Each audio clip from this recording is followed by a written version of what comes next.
Welcome हमारे इस YouTube channel एपन classes पर। आज जो क्लास है वो कक्षा 10 की प्रश्नावली 1 है जिसका नाम वास्तविक संख्या है। ये स्पेशल वीडियो मैं केवल कक्षा 10 के लिए बना रहा हूँ। उनके मैं सारे चैप्टर को एक एक वीडियो की फॉर्म में बना के डालने की कोशिश करूँगा। अगर मान लो कोई चैप्टर बड़ा है तो उसके 2 या 3 वीडियो आ सकते हैं, बाकी छोटे चैप्टरों के 1 वीडियो इसमें आएंगे। तो आज हम एक वीडियो में ये पूरा चैप्टर कंप्लीट कर देते हैं। पहला चैप्टर हमारा क्या है? वास्तविक संख्या। ये हमारा पहला पार्ट है, पहली प्रश्नावली है। वास्तविक संख्या के बारे में इसमें 4-5 टाइप के क्वेश्चंस बनते हैं मेनली। हमको उन क्वेश्चंस को क्लियर करके चलना है, बाकी आप उनके जैसे जैसे नोटेशन आएंगे उनको आप खुद भी सॉल्व कर सकते हो। जैसे सबसे पहले वास्तविक संख्या होती क्या है सर, तो इसके बारे में मैंने अलग से वीडियो बना रखा है संख्याओं के बारे में, कि हम जितनी भी संख्याओं को जानते हैं, जितनी भी संख्याओं को, वो सारी सारी वास्तविक संख्याएं हैं। जितनी संख्या हम सोच सकते हैं, ठीक है। और जैसे मान लो कुछ एक संख्याएं वास्तविक के अलावा, सर कोई ऐसी संख्या भी तो होगी जो वास्तविक नहीं होगी, तो हाँ ऐसी एक संख्या होती है। जैसे अगर मैं कहूँ कि वास्तविक में कौन होती है, और एक होती है आपकी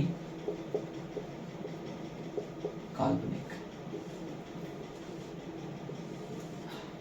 संसार में 2 ही प्रकार की संख्याएं हैं, एक तो वास्तविक और एक काल्पनिक। वास्तविक संख्याएं क्या होती है सर? आप जितनी भी परिमेय संख्याओं को देखते हैं, देखा होगा आपने 8वीं 9वीं में पढ़े हो परिमेय, और जितनी भी अपरिमेय संख्याओं को जानते हो, सारी परिमेय और सारी अपरिमेय मिलकर क्या बन जाती हैं? वास्तविक। काल्पनिक संख्याएं क्या होती है? काल्पनिक संख्याओं का वैसा कुछ है नहीं, पर जैसे मान लो आप ग्रेजुएशन में जब आप जाओगे, आपने BSc साइंस मैथ से की, तो आपको इनके बारे में पता चलेगा कि काल्पनिक संख्याएं क्या होती है। ये होती है ऐसी संख्या जो कि क्या हो, जिनका वर्ग माइनस में, ठीक है। ऐसी संख्या जिनका वर्ग क्या हो, माइनस में। यानी कोई ऐसी संख्या जिसका अगर मैं वर्ग करूँ तो क्या है, माइनस है, जबकि ऐसी कोई पॉसिबल है ही नहीं, ठीक है ना। तो ये कहने की बात है। और ऐसी पॉसिबल कैसे होती है? जैसे मान लो रूट में ले लिया मैंने -1, ठीक, इसको आप कह सकते हो क्या, काल्पनिक संख्या। क्योंकि रूट में तो हमको पता है सर, रूट में तो माइनस की संख्या होती ही नहीं है, पर काल्पनिक बताया ना, तो काल्पनिक संख्याओं के बारे में आप पढ़ोगे जब BSc साइंस में चलोगे। यानी रूट में जैसे हमने संख्या ले ली -1, अब इसका स्क्वायर करो तो क्या आएगा, -1। ऐसी संख्या जिनका वर्ग माइनस में हो वो होती है काल्पनिक।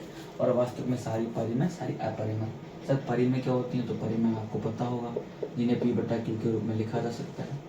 परिमेय के अंदर अपरिमेय कौन होती है? अपरिमेय 3 ही प्रकार की होती है। पहली ऐसी संख्याएं दशमलव के बाद में जिनमें संख्या रिपीट नहीं होती, जैसे 2, 3, 4, 5, 6, 1, 1 चलती जा रही है, रुकती नहीं है, यानी अशांत अनावर्ती। और रूट में अगर ऐसी संख्या जिनका वर्गमूल नहीं होता, जैसे √2, √3, √5, ठीक है, ये होती है अपरिमेय संख्या। और एक संख्या होती है, उसका नाम है हमारे पाई।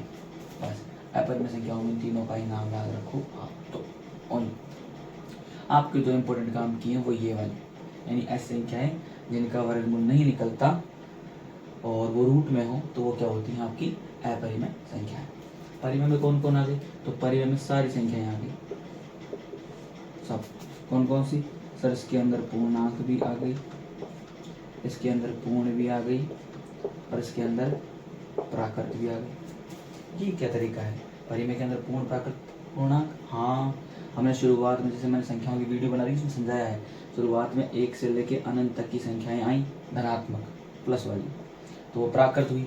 उसके बाद में फिर 0 से लेके अनंत तक 0 की ओर खोज हो गई, लेकिन ये भी धनात्मक थी, तो फिर पूर्ण आ गई। पूर्णांक में क्या होता है? सारी तो प्लस की और सारी माइनस की और 0, ये सब मिलकर क्या बनती है? हमारी पूर्णांक। यानी प्लस अनंत से माइनस अनंत तक की सारी संख्या होती है पूर्णांकों में, ठीक है। तो इतनी से आपको संख्याओं के बारे में नॉलेज होनी चाहिए। इसके बाद हम प्रश्नावली के बारे में कुछ सवाल देखते हैं। संख्याओं वाला वीडियो आप इसी चैनल पे जो एक वीडियो है उसमें आप देख सकते हो, ठीक है।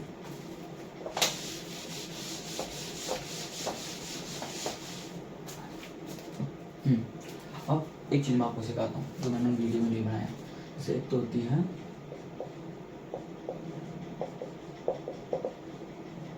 भाज्य संख्या, और एक होती है अभाज्य संख्या। भाज्य संख्या क्या होती है? अभाज्य संख्या क्या होती है?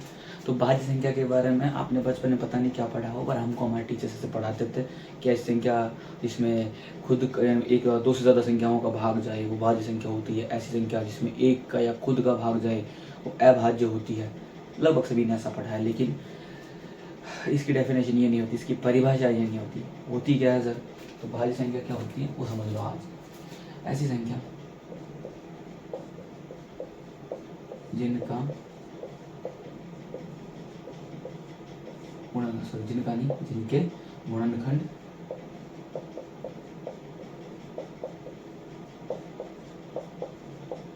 दो से अधिक हो, यानी दो से ज्यादा अगर इस संख्या का गुणनखंड है तो वो क्या हो गया आपकी भाज्य। अभाज्य संख्या क्या होती है?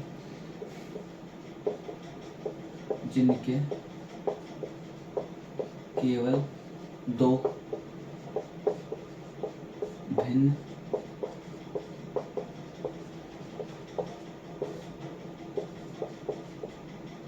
या कुछ समझ में नहीं आए तो मैं लिख देता हूँ। इनके केवल दो भिन्न भिन्न गुणनखंड, इनके केवल दो गुणनखंड। अब सर गुणनखंड क्या बता दिया? तो ऐसे बच्चे होंगे जिन्होंने पहली बार नाम सुन रहे हो गुणनखंड है क्या चीज़ है। तो अगर इंग्लिश मीडियम के हो तो तुम लोग जानते होंगे फैक्टर, और हिंदी मीडियम के हो तो गुणनखंड के बारे में बताता हूँ। गुणनखंड क्या होता है? कोई भी संख्या हो, कोई भी संख्या, जैसे मैंने यहाँ पे लिया एग्जाम्पल के तौर पर 24, इस 24 में जिस संख्या का भाग पूरा पूरा जा सकता है कंप्लीट, यानी भाग दूंगा तो नीचे जो रिमाइंडर बचेगा, नीचे जो शेष बचेगा वो 0 हो जाए, तो वो इसका क्या होगा? गुणनखंड। सर इसमें तो 1 का भाग जाता है, इसमें 2 का भाग जाता है, इसमें 3 का भाग जाता है, इसमें 4 का भाग जाता है, इसमें 6 का भाग जाता है, इसमें 8 का भाग जाता है, और इसमें सर 12 का भाग जाता है, इसमें 24 का भाग जाता है। तो क्या ये सारे इसके गुणनखंड है? बिल्कुल हैं, ये सारे इसके गुणनखंड है, समझे? तो ये संख्या क्या है सर? ये तो भाज्य हुई, क्योंकि जिनके गुणनखंड 2 से अधिक हो वो क्या होती है? हमारी भाज्य संख्या। इसके तो दो क्या, 1 2 3 4 5 6 7 8 गुणनखंड है, इसका मतलब भाज्य हो गई। अभाज्य के बारे में बताओ सर, कहाँ भाज्य के बारे में बता रहा हूँ। गुणनखंड समझ गए? ऐसी संख्याएं या किसी भी संख्या में जिन संख्याओं का पूरा पूरा भाग जाए वो संख्याएं क्या होती हैं? उसके गुणनखंड क्या होती हैं? अब अभाज्य का कुछ एग्जांपल दो। 2 3 5 7 ऐसे करके चलती जाती। भाज्य के दे दो, 2 के बाद 3 उसमें है, 4 ले लो, 5 उसमें है, 6 ले लो, 7 उसमें है, 8 ले लो, 9 ले लो, 10 ले लो, ये भी ऐसे चलती जाती है। सर एक बात बताओ, क्वेश्चन अगर दिमाग में नहीं आ रहा है ना पढ़ते वक्त, इसका मतलब पढ़ाई ठीक से नहीं कर रहे हो। ध्यान रखना इस बात का। तुम क्लास में पढ़ते हो, चाहे मेरे पास यहाँ पे यूट्यूब पे पढ़ने आ रहे हो, किसी भी टीचर के पास, दिमाग में क्वेश्चन आना चाहिए, क्यों, कैसे, ऐसा क्या है, ठीक है? तो मैं यहाँ पे थोड़ा समझाता हूँ तुमको कि अब भाज्य संख्या के बारे में बताया, 4 6 8 9 10, देखा यहाँ लिखा 2 3 5 7। सर एक संख्या गायब है, कौन? 1 ना, तो वो इसमें आ रही है ना वो इसमें आ रही है, उसके साथ ऐसा क्या हुआ? उसके पीछे वजह है क्या? सर एक को आप अभाज्य में क्यों नहीं लेते? एक होना चाहिए हमारा क्वेश्चन, क्यों ले वही अभाज्य में? क्योंकि सर कई बार क्या है, टीचर क्या लिखवाते हैं, जिनके केवल 2 गुणनखंड हो। ये लाइन टीचर्स नहीं बताते कई बार, वो सोचते हैं बच्चा इतना समझदार है कि वो एक को अपने आप ही पढ़ देगा, लेकिन बच्चा अगर दिमागदारी ज़्यादा हुआ या उसमें ज़्यादा अगर दिमाग है तो वो इसको मान लेगा कि ये अभाज्य है। कैसे मानेगा सर? अच्छा, एक में अगर मैं ये लिखूँ भिन्न भिन्न नहीं हो, मैं लिखूँ कि केवल 2 गुणनखंड हो, तो एक में 1 का भाग जाता है सर। एक में खुद भी क्या है? 1, तो उसका भाग जाता है सर। तो इसके 2 गुणनखंड हुए नहीं हुए सर? सेम 2 का भी तो यही हाल है, 2 में 1 का भाग जाता है और 2 का भाग जाता है, यानी 1 का और खुद का भाग जा रहा है, ठीक है सर? तब भी अभाज्य है। 3 में 1 का और 3 का जाता है तो ये अभाज्य है। तो एक अभाज्य क्यों नहीं है? तो ध्यान रखना भाई, अभाज्य कौन होती हैं? जिनके केवल 2 भिन्न भिन्न गुणनखंड हो तो 2, लेकिन दोनों क्या हो? भिन्न भिन्न, यानी अलग अलग, ठीक है?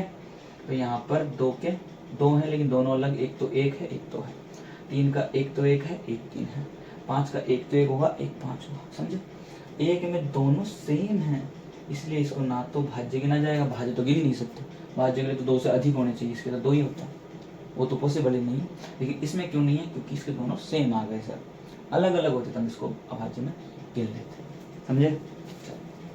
भाज्य का भाज्य समझ गए? ये अच्छे से याद होनी चाहिए। क्वेश्चन आते हैं इसके अंदर से, तुम्हारे चैप्टर में भी है, पहले पाठ में भी, मतलब पहले प्रश्नावली में भी है कि ये कैसे क्या करना है, कि भाज्य क्या होती है, भाज्य क्या होती है, हल करोगे किसी चीज़ का, रीज़न किसी का, कारण बताओगे, पता होना चाहिए। ठीक है, भाज्य भाज्य समझ गए, नोट कर लेना, स्क्रीनशॉट ले लेना, चाहे का इस्तेमाल ना हो। अगला देखो, अब हम क्या करें सर, अब भाज्य भाज्य पढ़ ली, भाज्य भाज्य के बाद पढ़ने के, अगर इसमें कोई चीज़ है तो वो आपको पढ़ने हैं। अभी गुणनखंड पढ़े ना, ये तो गुणनखंड पढ़े, आपको पढ़ने अभाज्य गुणनखंड। ये क्या चीज़ है भाई? तो अगर तुम लोगों ने 8वीं के अंदर थोड़ा सा अगर तुमने वर्ग मूल निकाला हो या घन मूल निकाला हो, तो तुमने इस विधि का ही काम में लिया हो। या कभी एलसीएम एचसीएफ निकाला है, छोटी क्लासों में थे, छठी सातवीं में याद हो हल्का सा, तो इस विधि का यूज़ किया था तुमने बहुत अच्छे से, और तुम्हारी स्पीड एकदम कोल की तरह चलती थी इस विधि में। ये है ही ऐसी सिंपल है, लेकिन तब क्या है, संख्याएं छोटी थी, अब आएंगी बड़ी बड़ी। थोड़ा समझो भाज्य गुणनखंड क्या होता है। कैसे सर? संख्या ले ली मैंने 210, ले ली सर, ठीक है। इसका करना है अभाज्य गुणनखंड। गुणनखंड का मतलब तो मैं समझ गया था, गुणनखंड का मतलब तो ऐसी संख्या जिसका इसमें पूरा पूरा भाग जाए, लेकिन यहाँ पर गुणनखंड नहीं बताने ना, यहाँ बताने अभाज्य गुणनखंड, यानी गुणनखंड यानी ऐसी संख्याएं जो अभाज्य हो और उनका इसमें पूरा पूरा भाग जाए। फंसा दिया सर आपने, बिल्कुल फंसा दिया। तो सर कैसे पता करूँ, मैं बताता हूँ आपको। कुछ से कुछ संख्याओं के विभाज्यता के नियम याद करने पड़ेंगे, कुछ संख्याओं के शॉर्ट में याद कर लो आप। जैसे एक तो 2 का नियम, एक आपको क्या याद करना है, 3 का नियम, फिर एक क्या याद करना है आपको, 5 का नियम। 2 का नियम क्या है कि जो इकाई अंक है किसी भी संख्या का इकाई अंक, वो 0, 2, 4, 6, 8, ये 5 अक्षर हो। 3 का नियम क्या है, किसी भी संख्या के जो अंकों का योग है वो 3 से विभाजित हो, यानी कि भाग जाए। 5 का क्या नियम है सर? 5 का है इकाई अंक 0 व 5 व नहीं, यहाँ 5। अब लिखवा दिया, समझाते हैं नहीं, बता दो। 2 का नियम, इकाई अंक 0, 2, 4, 6, लगाऊं कैसे, मुझे पता कैसे चलेगा, सिंपल काम है। आपको कोई संख्या दूं मैं, ये इतनी बड़ी मैंने आपको संख्या दी, मैं पूछूं क्या इसमें 2 का भाग दोगे, आप बोलोगे मुझे क्या पता, जाएगा नहीं जाएगा। सिंपल सा नियम पता है ना, इकाई अंक 0, 2, 4, 6। इकाई अंक क्या होता है, कईयों को ये भी नहीं पता होगा। तो इकाई अंक होता है सीधा हाथ, कौन सा, ये वाला सीधा हाथ है ना, तो दाहिनी तरफ यानी सीधे हाथ की तरफ जो पहला अक्षर है, पहला अक्षर कौन है, 2। दाहिनी तरफ सीधे हाथ की तरफ का पहला अक्षर जो होता है वो आपका क्या होता है, इकाई अंक। क्या होता है, इकाई। तो इकाई अंक यानी यहाँ पर अगर तुमको 0, 2, 4, 6, 8 याद करो, 0, 2, 4, 6, 8, ये 5 में से कोई भी एक अक्षर दिख गया, इसका मतलब उसमें 2 का नियम, यानी उसको 2 से पूरा पूरा भाग जाएगा, कन्फर्म, पक्का। 3 का भी ऐसा होता है क्या, नहीं, थोड़ा अलग है, अंकों का योग। अब ये क्या चीज़ है, जैसे अभी तुम्हारे सामने यही दिया हुआ है, ठीक है, ये संख्या दी थी मेरे को 210। सर इसमें मैं 3 का भाग देना चाहता हूँ, लेकिन मुझे शक है कि जाएगा नहीं जाएगा। चेक करने का तरीका क्या, तरीका ये है कि आप इसमें अंक देखो कौन कौन से अंक, क्या कौन कौन संख्याओं से बनी है ये 0, 1, 2, 3 अंक है इसके। कितने अंक है, 3। इन तीनों को जोड़ो, ये तुम्हें जोड़ के बता रहा हूँ, तुम्हें तो दिमाग में करना सारा काम, 10th बोर्ड में हो या इतना कर सकते हो। 2 + 1 + 0, 2 और 1 3, और 3 में 0 ऐड किया तो 0 मत बता देना, गुणा में 0 होता है, जोड़ने पर 3 ही आएगा। 2 और 1 3, 3 में 0 जोड़ा 3। अब इस 3 में 3 का भाग जाता है क्या, हाँ सर एक बार पूरा पूरा जा चुका है, तो इसका मतलब इस 210 में भी 3 का भाग पूरा पूरा जाएगा, कन्फर्म। 5 का नियम क्या होता है, 5 का नियम होता है जैसे मान लो ये 2 संख्या मैंने आपको दी, सर ये 7 से शुरू हो रही है, ये भी 7 से शुरू हो रही है, 5 का जाएगा, आगे मत देखो, आप देखो इकाई अंक। इकाई अंक इसका क्या है, 5, इसका क्या है, 0। अगर इकाई अंक 0 या 5 है तो मतलब कन्फर्म है 5 का जाएगा, कोई रोकने वाला ही नहीं है। आप चाहो तो देख सकते हो भाग में, ठीक है। तो हमको ये 3 नियम याद होने चाहिए। सर आगे अगर अभाज्य संख्या है तो 7 भी होती हैं, अभाज्य संख्या है तो 11 भी होती हैं। भाई उनके लिए मैं आपको एक तरीका बताऊंगा, उनमें आप भाग दे के चेक कर सकते हो, ठीक है। थोड़ी मेहनत भी करना पड़ता है, हर किसी के लिए नियम याद करोगे तो फिर कई बार नियम ज़्यादा हो जाएंगे, सवाल नोट कर लें, स्क्रीनशॉट लेके। अब आते हैं हम अभाज्य गुणनखंड में। कोई संख्या लेते हैं अच्छी सी, जैसे हमने ले लिया 512 ले लिया हमने संख्या, ठीक। और 512 में हमको करने हैं क्या इसके अभाज्य गुणनखंड। करते कैसे हैं सर मैं बताता हूँ। संख्या कोई भी उसके अभाज्य गुणनखंड करने, लिखो, एक लाइन ऐसे खींचो, एक लाइन ऐसे खींचो, खींच दी। खींचने के बाद अब देखो अभाज्य संख्याओं का भाग देना है, क्योंकि क्या कर रहे हो अभाज्य गुणनखंड इसी में देना है, देते रहो तब तक। कैसे देना होता है सर, इसमें ऐसा तरीका होता है कि आप किसी भी एक संख्या शुरुआत करो। कहाँ से शुरुआत करूँ मैं, शुरुआत करो आप सबसे छोटी अभाज्य संख्या से। मैंने यहाँ पे अभाज्य संख्या लिखा है, तो बताओ क्या एक अभाज्य होती है? नहीं सर। 2 होती है? हाँ सर। 3 होती है? बिल्कुल होती है। 5 होती है? बिल्कुल होती है। सबसे छोटी 2, उससे बड़ी 3, उससे बड़ी 5। तो आप 2 से शुरू करो, फिर 3 का, फिर 5 का, फिर 7 का, फिर 11 का, फिर 13 का, ऐसे आप देते जाओ। सर कहाँ जाके रुकना है? जब तक नीचे आपका 1 ना आ जाए, जब तक आपके नीचे क्या नहीं आ जाए 1, भाग देते थे, तब तक आपको भाग देते रहना है। ठीक है सर भाग देता हूँ, आपने बोला है तो शुरू करो। अब पता कैसे लगेगा किसका देना है? या 2 का जाएगा भी नहीं जाएगा? तो नियम याद है ना तुमको, 2 का जाएगा। क्यों जाएगा? इकाई क्या देखा मैंने? 2 2 कैसे? अब भाग देना सिखाता हूँ तुमको। अब से पहले तुमने वो वाला भाग देने तरीका सीखा हो, डायरेक्ट सीखो। मान लो तुमको 512 में भाग देना है, किसका? 2। थोड़ा दूर दूर लिखता हूँ, 512 में भाग देना है तुमको 2 का। डायरेक्ट कैसे दोगे? बात 2 में कितने अंक है? 1। तो 2 का भाग दो 1 अंक में, कोशिश करो। नहीं जाए तो 2 में भी दे सकते हो एक साथ, लेकिन पहले कोशिश करो 1 में जाए। चलो 2 का भाग 5 में जाएगा, पूरा नहीं जाएगा, जितनी बार जाए उतनी बार दे लो। तो 2 का भाग मैंने 5 में दिया, कितनी बार? 2 बार। 2 का पहाड़ा 2 बार बोलूंगा, 2 दूनी 4, 4 आते ही इसके में 2 बार तो भाग चला गया, लेकिन सर 4 आए ना, आगे 5 चाहिए थे। तो एक काम करो, 2 का पहाड़ा बोलो कि 5 आए, 2 बार बोला, कितने आए 2 का पहाड़ा 2 बार बोलने पर? 4। उस 4 को इस 5 में से माइनस करो, 5 में से 4 गए तो 1 को अगली संख्या के आगे रख दो। अब 1 को रखने से, अगली संख्या को एक साथ रखने से क्या बन गया है? 1 और 1 11। अब 2 का भाग 11 में देना है, तो 2 पंजे 10, 2 5 10, 2 का पहाड़ा 5 बार बोलते हैं। 10 वाले सर 11 आने चाहिए, तो 11 में से 10 घटा दो, कितने बचा? 1। उस 1 को अगली क्या रख दो, वो क्या बन गई? 12। 1 और 2 12। अब 2 का पहाड़ा बोलो कि 12 है सर, 2 6 12। अब आगे कुछ बचा नहीं सर, पूरा गया ना, तो 256।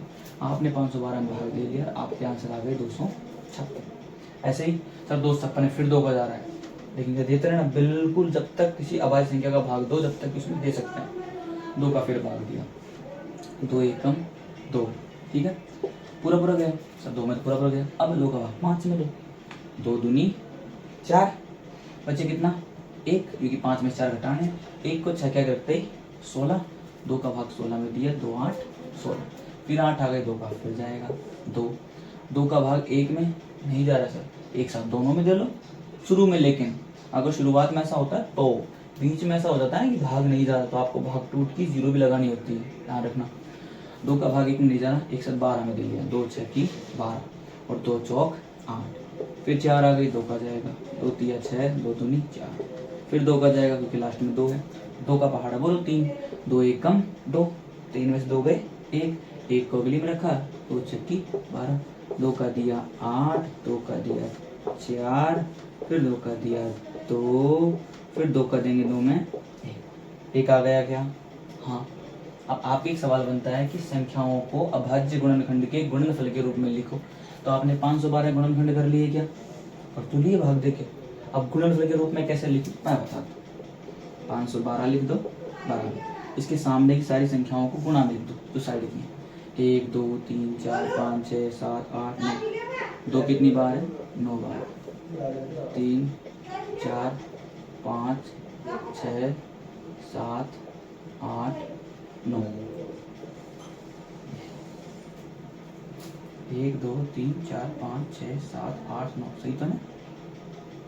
1 2 3 4 5 6 7 8 9, तो ये आपके बन गए अभाज्य। आपने 512 को अभाज्य गुणनखंड के गुणनफल के रूप में लिख दिया, ठीक है। ऐसा करना होता है। एक सवाल हमारे ये 10th में है, ठीक है। आप अभाज्य गुणनखंड करना सीख गए, ठीक है सर, सीख तो गए।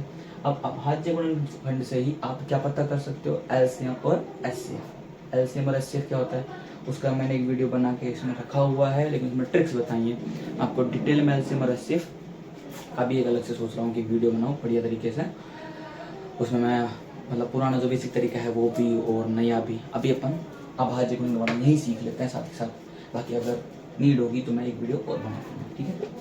अभाज्य गुणनखंड हो गया, ऐसे कर सकते हो, गुणनफल के रूप में लिख सकते हो। चलो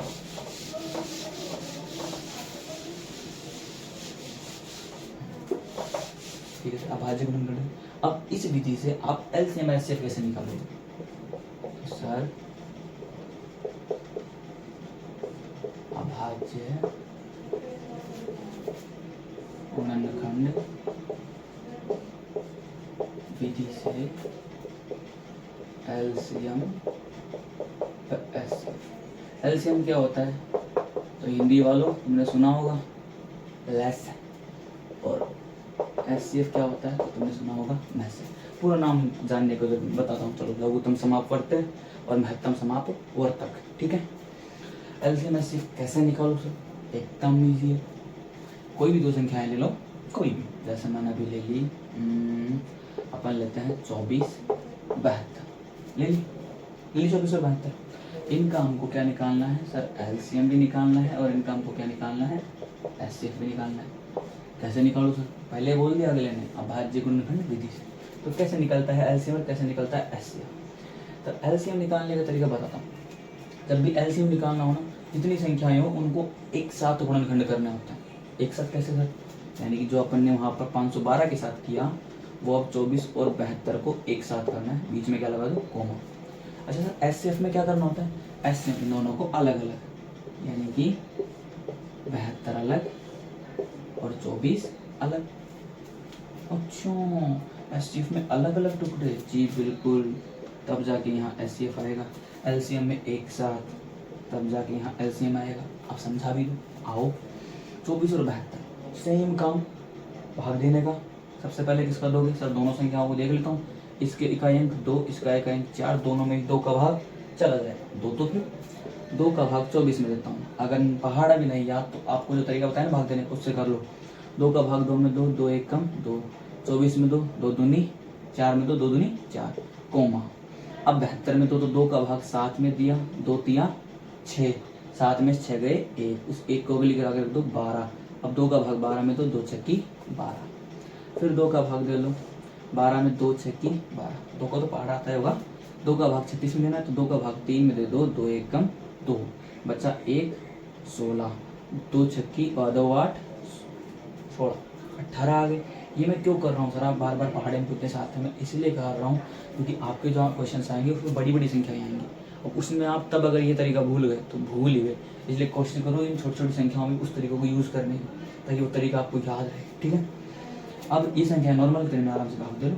2 का भाग 6 में दिया, 2 तिया 6, और 18 में दिया, 2 ना 18। अब प्रॉब्लम आ गई, हाँ तो इसमें 2 का जाता है ना, इसमें 2 का जाता है, तो 2 के बाद अगली अभाज्य संख्या 3, 2 3 का भाग 3 में एक बार, 9 में 3 बार, 3 एकम 3, 3 तिया 9, फिर 3 का भाग जाएगा। इसमें तो कैसे जाएगा सर, 1 आ गया, उसको ऐसे कैसे चलने दो। 3 का भाग 3 में दिया एक बार। अब एलसीएम कैसे निकालूं, जो ये साइड में आते हैं इन सारी संख्याओं को आप लिख लो मल्टीप्लाई करके, 2 इंटू 2 इंटू 2 इंटू 3 इंटू 3, कर लो सारों को मल्टीप्लाई, गुणा कर लो। 3 तिया 9, 9 दूनी 18, 18 दूना 36, 36 दूना 72। आप सर एक बात बताओ, गुणा इधर से करना है इधर से करना है, ये भी बता देता हूँ।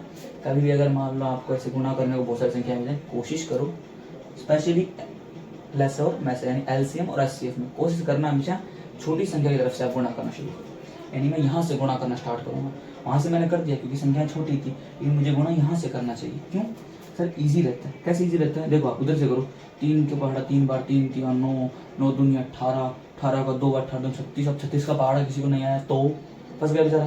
कोई बात, इधर से करके देखना, देखो सिंपल होता है क्या, 2 दूनी 4, 4 दूनी 8, 8 तिया 24, अब 24 तक का पहाड़ा तो मिनिमम है यार, तो 36 का याद कर रहा था, एक 24 से काम हो गया, तो 24 30 72, ठीक है, तो 72 क्या आ गया आपके एलसीएम, इन दोनों का एलसीएम तो आ गया 72। ठीक, एचसीएफ भी निकालना सिखा दो सर, आओ सिखाता हूँ। कैसे करें, यही काम दोनों में अलग अलग करना है। तो पहले 72 में करो अभाज्य गुणनखंड, कैसे अभी तो किया था। तो 2 का भाग जाएगा 72 में, इकाई अंक 2 है, 2 का भाग 7 में 2, 2 तिया 6, 1 बचा 12, 2 छक्की 12, और हम देंगे वापस 2 का 2, लास्ट में 6 है, 2 1 कम 2, 3 में से 2 गए 1, 1 को लिख दो 6 के आगे 16, 2 8 16, 2 का भाग 18 में 9 बार, 9 में तो 2 का जाएगा, 9 में किसका जाएगा 3 का, 3 का 2 कितनी बार 3 बार, 3 में 3 का 1 लिख दो। अभी इतना है, चलो 24 का करता हूँ। 2 का 2 24 में 2 1 कम 2, 2 दूनी 4, फिर 2 का दिया 2 छक्की 12, फिर 2 का दिया 3, अब 3 में 3 का जाएगा 1। एचसीएफ में गुणा करना होता है, नहीं गुणा कर मत देना। एचसीएफ में क्या करना होता है, एचसीएफ में करना होता है इन सबको लिख लो पहले। कैसे लिखो सर, जैसे आपने एक तो 72 के टुकड़े किए थे, एक आपने 24 के टुकड़े किए थे, ठीक है सर लिख लो। 72 क्या है 2 इंटू 2 इंटू 2 इंटू 3 इंटू 3, तो 2 तो 3 बार, और यहाँ पर 2 कितनी बार 3 बार, और 3 1 बार। अब एक बात और बताता हूँ मैं, एचसीएफ और एलसीएम के आपको और भी कई सारे तरीके पता होंगे, कई टीचर्स ने आपको ट्रिक्स भी बताई होंगी, मैंने भी कई ट्रिक्स करवा रखी है। पर एक बात बताऊँ, ओल्ड इज गोल्ड। आप जितने पुराने तरीके से जितना ज़्यादा इसकी प्रैक्टिस करोगे ना, इससे फास्ट तरीका आपको नहीं। अगर टेबल याद कर सकते हो, मैं तो एक ही बात बताऊँगा, अगर टेबल याद कर सकते हो यानी पहाड़ याद कर सकते हो, तो आपको ये तरीका या भी मतलब कठिन लगेगा, क्योंकि इससे भी ईजी तरीके होते हैं अगर पहाड़ याद है तो। लेकिन वही बात, ये तरीके हैं उनके लिए हैं जो होशियार हो तो भी आप इसको काम में ले सकते हो, जो आप बिल्कुल कमज़ोर हो तो भी आप इन तरीकों को काम में ले सकते हो। तो ये वीडियो सबके लिए है, ना कि किसी स्पेशल बच्चा जो बहुत स्मार्ट है, आप सब देख सकते हो इसको, ठीक है। तो मैं उन्हीं के हिसाब से पढ़ा, तो अगर किसी को लगे यार क्या पुराने तरीके समझा रहे हैं, भाई पुराने तरीके से ही पेपर फटाफट होता है। बस बताऊँ कमी कहाँ रह जाती है, हम लोग सोचते हैं नई तरीके सीखो, फास्ट तरीके सीखो। हमें ध्यान रखना, आप जब आगे तैयारी करोगे तो इस बात का ध्यान, आपको टीचर्स भी बताएंगे बेटा पहाड़ याद करो। सर वो तो हम छोटे बच्चे करते थे, तो टीचर पता क्या बोलेगा, वो एक ही बात बोलेगा, आप छोटे बच्चे ही बनो। आदमी को बड़ा बनने के लिए पहले उसको अपने जो बचपन की आदतें हैं ना, उनको डेवलप करनी होती है। ध्यान रखना, आप जैसे बड़े होंगे ना, आपकी आदतें अच्छी नहीं बल्कि ख़राब होंगी, तो कोशिश करना उन अच्छी आदतों को ना छोड़ो। जैसे ये तरीके पुराने हैं पर बहुत ही ऑथेंटिक अच्छे वाले तरीके। चलो अब 72 और 24 में क्या करना है, दोनों के लिख लिए हमने गुणा करके, 72 के सामने 72 के टुकड़े, 24 के सामने 24 के टुकड़े। अब क्या करूँ सर, जोड़े बनाओ। जोड़े मतलब सेम संख्याओं का सर्कल, मतलब एक जोड़ा, एक तो 2 और 2 दोनों में आ रहे हैं, 2 और 2 दोनों में आ रहे हैं, ये वाला 2 भी दोनों में आ रहे हैं, 3 देखो दोनों में आ रहे हैं कि हाँ सर ये 3 का भी एक बन गया, पर वो 3 रह गया, उसको छोड़ो। जितने जोड़े बना सकते हो जोड़े बनाओ, और जोड़े बनाने के बाद में आपको देखना कितने बन गए, 1 2 3 4, हर जोड़े में से एक संख्या, 2 का जोड़ा 1, इसमें से 2 ले लिया, इस 2 का जोड़ा 1 2 ले लिया, इसका 1 2 ले लिया, इसका 3 के में से 3 ले लिया। अब इन सबको गुणा करो। अच्छा पहले जोड़े बनाओ, जोड़े में से एक संख्या रखो, इनको गुणा करो। 2 दूनी 4, 4 दूनी 8, 8 दिया 24, तो ये 24 क्या आ गया तुम्हारा ऐसे, क्या आ गया ऐसे। तुम एलसीएम और ऐसे भाज्य बनना विधि से निकाल सकते हो, ठीक है। इतना क्लियर।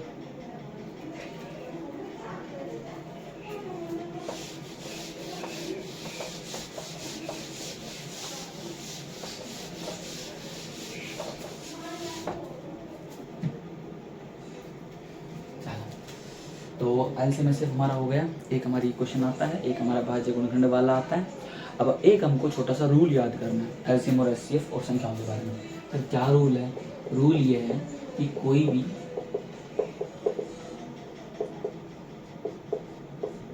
दो संख्याओं का जो गुणनफल होता है ना, ये बराबर किसके होता है,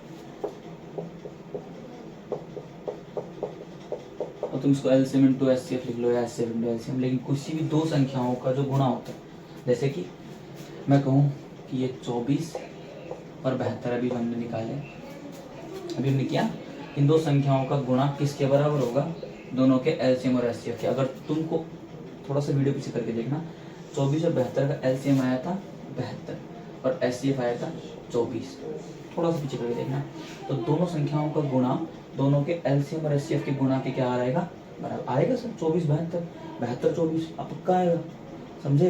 तो ये रूल है, आपको याद रखना। इस रूल से आपको सवाल सोल्व करने हैं, यानी इस रूल का आपको चेक भी करना पड़ेगा। क्वेश्चन आता है कि एलसीएम एचसीएफ निकालो और फिर इस रूल को चेक करके बताओ, मतलब जांच करके बताओ। तो आप इसको हिंदी में याद करना चाहो, मेरा कहना है हिंदी में याद करो। और बाकी अगर ऐसा नहीं कर सकते तो आप एक काम करो, दो संख्याएं क्या मान लो, एक को ए मान लो, एक को बी मान लो। जो एग्जामिनर है ना वो मना नहीं करता, उसको तरीके चाहिए। वो ये नहीं कहता कि हम तरीके को हिंदी में लिखा है, इंग्लिश में लिखा है, जरूरी हिंदी मीडियम बच्चा हिंदी में लिख के आए, नहीं, तरीके आने चाहिए आपको। और एक बात फिर बता दूं मैं आपको, 10th में 100 आउट ऑफ 100 आ गए, कोशिश करेंगे सर 100 आउट ऑफ 100 की मेहनत पूरी करेंगे। लेकिन नहीं भी आए ना तो ध्यान रखना, इन तरीकों को आप आज अपनी तरफ से बनाना सीख जाओगे। आज मैथ्स में अपनी तरफ से थोड़ा बहुत दिमाग लगाना शुरू कर दोगे तो आगे जाको कोई यही मैथ्स है ना, ये आपको बहुत अच्छी लगेगी। और जो आज रट रट के या फॉर्मूले रट के या फिर समझ के ऐसे लिखना है, नहीं मुझे ऐसे ही लिखना है, ऐसे कर करके अगर मार्क्स ले भी आए तो क्या फ़ायदा उन मार्क्स का, आगे जाके फिर उनको वही बात। क्योंकि आगे जब तैयारी करते हैं ना गवर्नमेंट जॉब के लिए या फिर अच्छी कोई पोस्ट के लिए, तो वहाँ पर टीचर्स ये कहते हैं कि तुम ये यहाँ पे कोई राइटिंग सुधारने के लिए, अच्छे अच्छे फॉर्मूले लिखने के लिए नहीं आए हो, लर्न करो, आंसर निकालो। तो आंसर निकालना आना चाहिए। तो वहाँ हमको ये नहीं करना कि सर अपने दो संख्याओं का गुणनफल बराबर एचसीएफ इंटू एलसीएम लिखेंगे हम, तो ए बी क्या होता है, आपको आंसर से मतलब है। मैं ये नहीं कहता 10th में ऐसा है, पर भाई अगर ऐसा लिख रहे हो उसकी जगह ये लिख दोगे तो एग्जामिनर के ऊपर कोई बहुत बड़ा पहाड़ नहीं टूट जाएगा, ये नहीं कि इस बच्चे ने कैसे लिख दिया, तो मानेगा। तो आपने दो संख्याएं क्या मान ली, ए इंटू बी। ए इंटू बी किसके बराबर होगा सर, ये बराबर होगा एलसीएम किसके, ए बी के, और किसके, एचसीएफ के, ए बी के। यानी कोई भी दो संख्या ए और बी का गुणनफल उन दोनों के एलसीएम और एचसीएफ के क्या होगा, बराबर। यानी एलसीएम इसको कैसे बोलेंगे, ए इंटू बी, इंग्लिश वाले अगर तुमको लर्न करना है तो A into B equals to LCM of A B into HCF of A B. यानी कि ए बी का गुणनफल एलसीएम के, ए बी के एलसीएम और ए बी के एचसीएफ के बराबर होता है। आप ये दोनों याद कर सकते हो, इंग्लिश मीडियम वाले भी और हिंदी मीडियम वाले, ठीक है। चलो अब ये रूल को लोग याद कैसे फॉलो करना है बताऊं, चलो इसका भी एग्जांपल ले लेते हैं, यहीं पर लेते हैं, ठीक है। तो अपन संख्या लेते हैं, एक तो अपन लेते हैं क्या 12 और एक लेते हैं अपन 15, ठीक है। 12 और 15 छोटी छोटी ले रहा हूँ मैं, क्योंकि बड़ी बड़ी संख्या में टाइम ज़्यादा लगता है, मुझे समझाना है आपको, क्वेश्चन करवाऊंगा तो मैं आपको ये भी बड़ी बड़ी दे देंगे।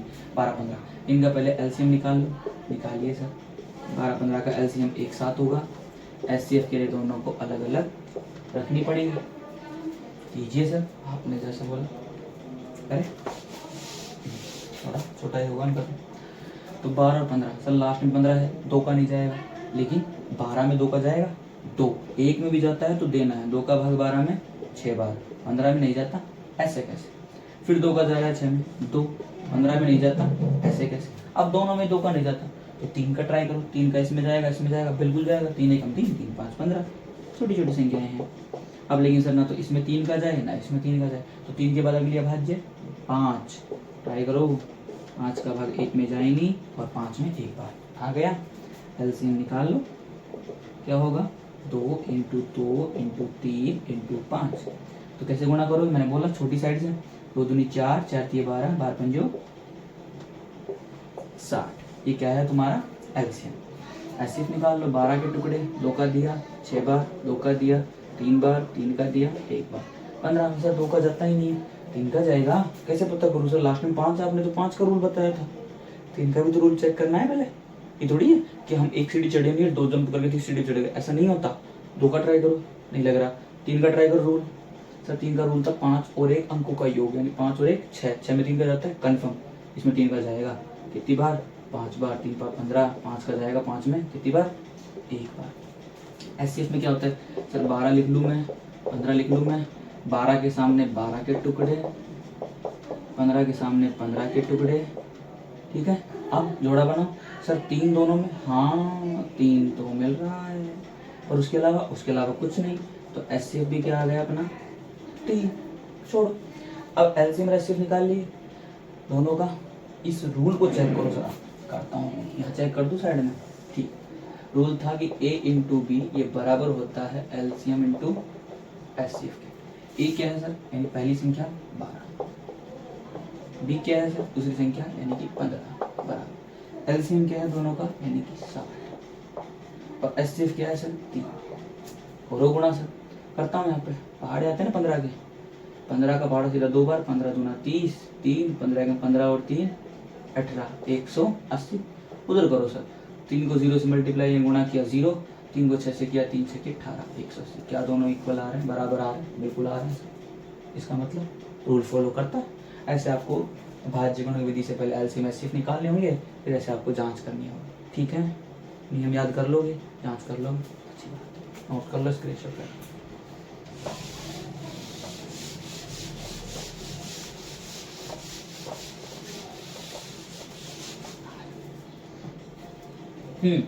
एक आपको कई बार एक सवाल आता है, जैसे मैं बताता हूँ कि ये जो एलसीएम है सर, ये है क्या, और एचसीएफ ये है क्या।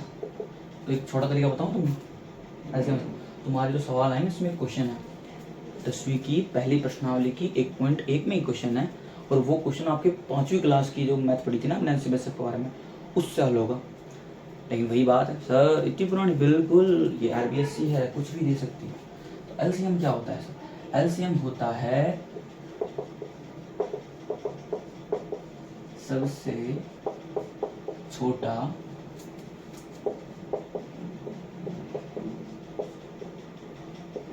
समान गुणज, और ये होता है सबसे बड़ा समान गुणनखंड। अच्छा, अब ये नई चीजें आ गई, गुणज और गुणनखंड बताता हूँ। गुणज तो मतलब क्या होते हैं और गुणनखंड मतलब क्या होते हैं। गुणनखंड समझा दिया, गुणज समझा देता हूँ। आपने दो संख्याएं ले ली 12 और 24। चलो 12 और 24 मतलब आप लो 3 और 24 ले ली, और आपसे मैं पूछूंगा एलसीएम। सर अभाज्य गुण विधि नहीं, बिना अभाज्य गुण। पहले जब तरीका था कैसे होता था सर, तो पहले आप इनके गुण लिखो 3 के और 24 के। कैसे लिखूं सर? पहाड़े आता है 3 का? बिल्कुल आता है सर। तो 3 का पहाड़ा लिखो और 24 का पहाड़ा लिखो, यही गुणज होते हैं। बिल्कुल, किसी भी संख्या के अगर गुणज पूछे सिंपल सा उसका पहाड़ा लिख दो, वही उसके गुणज होते हैं। तो 3 के गुणज, तो 3 के पहाड़े में 3 एकम 3 खुद है, 3 एकम 3, 3 दूनी 6, 3 तिया 9, 3 चौक 12, 3 5 15, 3 6 18, 3 7 21, 3 8 24, 3 9 27, 3 ढाई 30। 24 का लिखो, 24 एकम 24, 24 दूना 48, 24 3 72, और आगे है। इतने से अपना काम हो जाएगा। अब सर गुणज आ गए, अब ढूंढो सबसे छोटा समान। सर समान मतलब समान मतलब दोनों में आ रहा हो, तो दोनों में सर एक तो 24 आ रहा है, दिखा किसी को? दिख गया। इसके अलावा कोई दोनों में आगे देखोगे ना तो आगे और आते जाएंगे। क्यों सर? पहाड़े का कहीं एंड होगा 24 का? नहीं होगा। 3 का कहीं खत्म होगा? नहीं होगा। तो आगे निकालते जाओ, लेकिन हमको तो निकाल सबसे छोटा। तो सबसे पहले कौन मिला दोनों में एक जैसा? सर 24 सबसे पहले मिला हमको दोनों में। इससे पहले कुछ मिल सकता है सर? 21 नहीं मिल रहा, 18 नहीं मिल रहा, 15 नहीं मिल रहा, 12 नहीं मिल रहा। 24 सबसे पहले दोनों के पहाड़े मिला है। तो ये 24 जो है ये क्या है? उनका सबसे छोटा है। दूसरी बात, समान गुणजन दोनों में आ रहा है, और गुणज तो है ही। तो 24 आपका क्या हो गया? एलसीएम। क्या हो गया? एलसीएम। अच्छा सर एचसीएफ क्या होता है? एचसीएफ होता है सबसे बड़ा समान गुणक। ये बड़ा क्यों होता है अभी देखना। जैसे मैंने ले लिया 12 और आपने ले लिया एक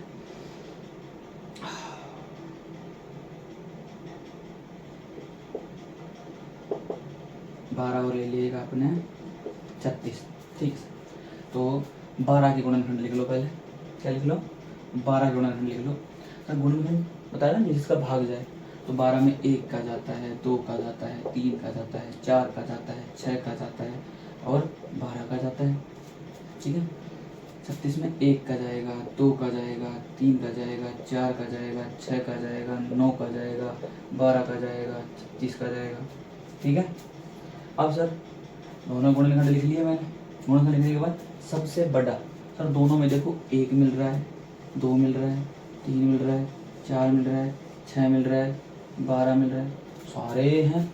तो समान 1 2 3 4 5 6 तो समान गुणनखंड मिल गए हमको। समान तो दोनों में हो मिल गए, लेकिन सबसे बड़ा पता करना है। सबसे बड़ा कौन है? सबसे बड़ा तो 12 है, एंड में यही मिला। तो एचसीएफ भी क्या आ गया? 12। छोटा क्यों नहीं पूछता है? छोटा देखो भाई कौन है? एक ही।